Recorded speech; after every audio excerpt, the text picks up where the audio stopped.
Middle east एक ऐसे युद्ध के किनारे पर पहुंच गया है जहां से तीसरे विश्व युद्ध की आग पूरी दुनिया को अपनी चपेट में ले सकती है। दरअसल ईरान हमास नेता इस्माइल हानिया की हत्या का बदला लेने के लिए इजराइल पर जवाबी हमले की तैयारी में है, लेकिन उसके बदले में नेतन्याहू ने कहा है कि ईरान के हमले का माकूल जवाब दिया जाएगा। और इसी को देखते हुए ईरान को इन हमलों से बचाने के लिए पुतिन ने उसे कई मॉडर्न हथियार दिए हैं जो इजराइल के बदले की आग को रोक सकते हैं। दरअसल मीडिया एजेंसी रैम ने अपनी एक रिपोर्ट में खुलासा किया है कि ईरान ने हाल ही में अपने कई रणनीतिक इलाकों में रूस का इलेक्ट्रॉनिक वॉरफेयर सिस्टम मर्मान्स्क BN तैनात किया है। दरअसल मर्मान्स्क BN रूस का सबसे ज्यादा ताकतवर जैमिंग सिस्टम है जो रेडियो टोही, इंटरसेप्ट और दुश्मन के हमलों को शॉर्ट वेव रेंज के जरिए 5000 किलोमीटर से 8000 किलोमीटर तक जैम कर सकता है।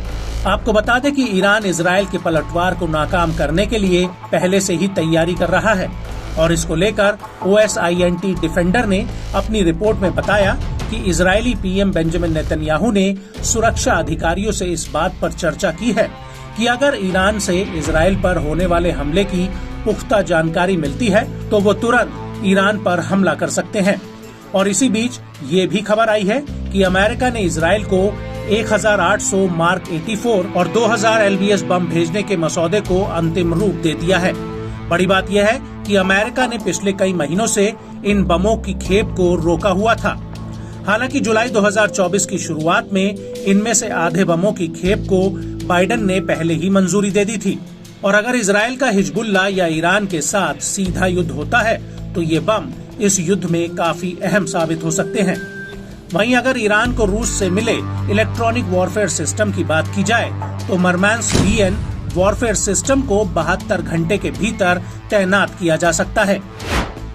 इसे कई तरह के वाहनों जैसे कामाज ट्रक्स और ट्रेलर पर भी लगाया जा सकता है। ये रूसी सेना का सबसे ताकतवर हथियार है।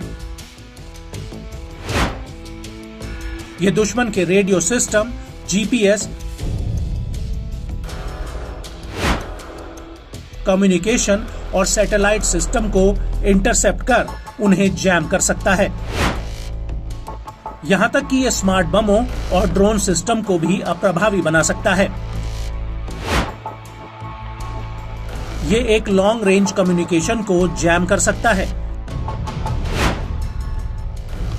यहां तक कि ये हाई फ्रीक्वेंसी सिग्नल्स जो 3 से 30 मेगाहर्ट्ज की रेंज में आते हैं उन्हें इंटरसेप्ट और सप्रेस कर सकता है। आपको बता दें कि इन हाई फ्रीक्वेंसी का ज्यादातर लड़ाकू विमान और एयरक्राफ्ट द्वारा इस्तेमाल किया जाता है। मतलब ये कि इसकी मदद से ईरान इजराइल के लड़ाकू जेट्स के सिग्नल्स को जैम कर सकता है। यहाँ तक कि अमेरिकी स्टेल्थ फाइटर 35 को भी ब्लैक और बाल्टिक सागर के ऊपर प्रभावित कर सकता है। वहीं इजरायली एयरफोर्स को रूस का ये सिस्टम एक तगड़ा झटका दे सकता है। रिपोर्ट्स के मुताबिक ये वॉरफेयर सिस्टम इजराइल के एयरक्राफ्ट्स और ग्राउंड कंट्रोल के साथ साथ नेविगेशन सिस्टम में दिक्कतें पैदा कर सकता है। ये सिस्टम मानव युक्त और मानव रहित ड्रोन्स और F-35 एयर स्टेल्थ फाइटर को भी प्रभावित कर सकता है। आपको बता दें कि रूस ने इस इलेक्ट्रॉनिक वॉरफेयर सिस्टम का इस्तेमाल यूक्रेन में बड़े पैमाने पर किया है। यूक्रेन में इस सिस्टम ने पश्चिमी देशों के कई टारगेट्स को निष्क्रिय तक किया है और कई रिपोर्ट्स में ये बात भी सामने आ चुकी है कि इस सिस्टम की वजह से नेटो के पायलट्स ने कम्युनिकेशन खोने और अत्यधिक रेडिएशन होने से गंभीर सिरदर्द की शिकायत तक की है। और यही वजह है कि पश्चिम के पास अभी तक रूस के इस सिस्टम का कोई तोड़ नहीं है और ये रूसी सिस्टम इजराइल की सेना, एयरफोर्स और नौसेना के लिए एक गंभीर खतरा पैदा कर सकता है।